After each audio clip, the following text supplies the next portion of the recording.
Let's think about death.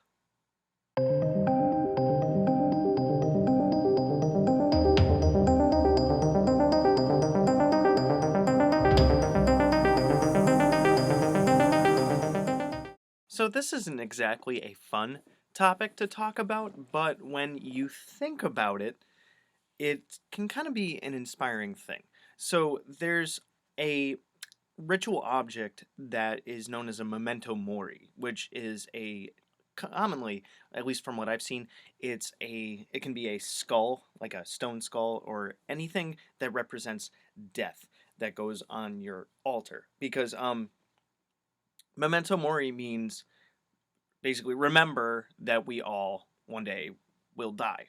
And that can, if you put that in perspective, we live our lives a lot of times in fear of, oh, what's going to be the consequences of doing this, or should I take this risk, or things like that. Basically, we worry about a lot of things, and worrying is like sitting in a rocking chair. It gives you something to do, but it doesn't do anything, you know. And basically, the thing that you got to think about is, what more do you have to lose?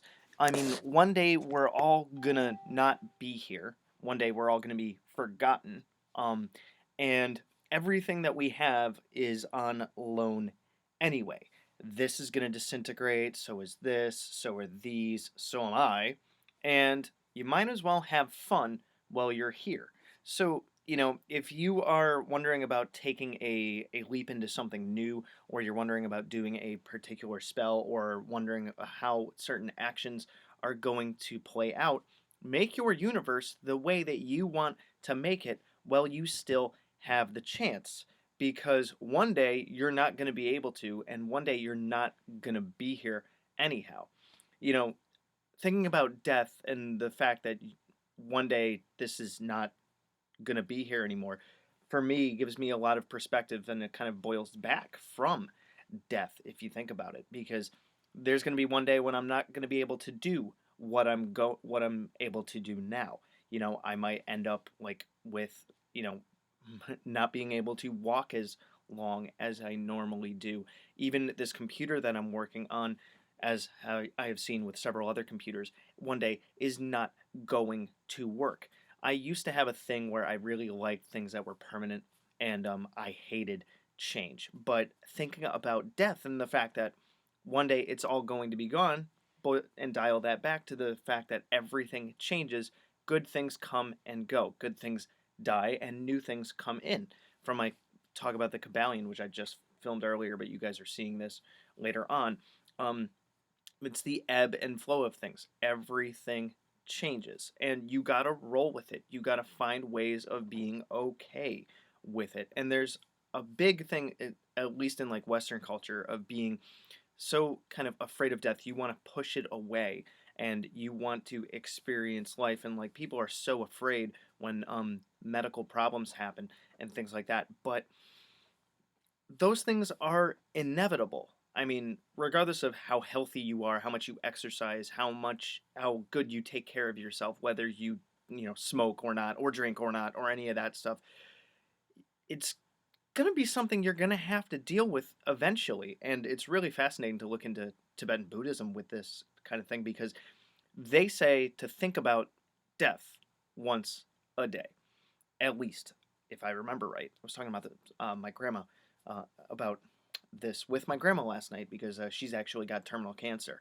and she was given only a couple months back, like in 2018, and she's still here. So yeah, and she thinks about it at least once a day. I think she told me several times a day, which is understandable given her health and her circumstance. But she says, when I'm going, I'm going. When I get my passport, I'm going, is what she says. And I like that perspective, because she's not letting it weigh her down all the time. And thinking about death can really help us with taking chances and doing things rather than just dealing with things. I'm a big person that I would just deal with things, and I would just kind of like use something until it broke, or I would just kind of wait things out. And there's a lot of times in my life where I didn't take action when I could have because I was afraid of change. And after tons and tons of changes in my life, you can betcha that I'm not afraid of change anymore. Because if we think about it, I've gone through so many changes, even even in in like the past year, and so many things have come and gone. Some things have like come into my life and then quote died from my life. Even my cat, one of my cats, last year, right on my birthday, she passed away, and you know, it really gets you to appreciate the things that you have, but it gets you to want to change the things that you don't like.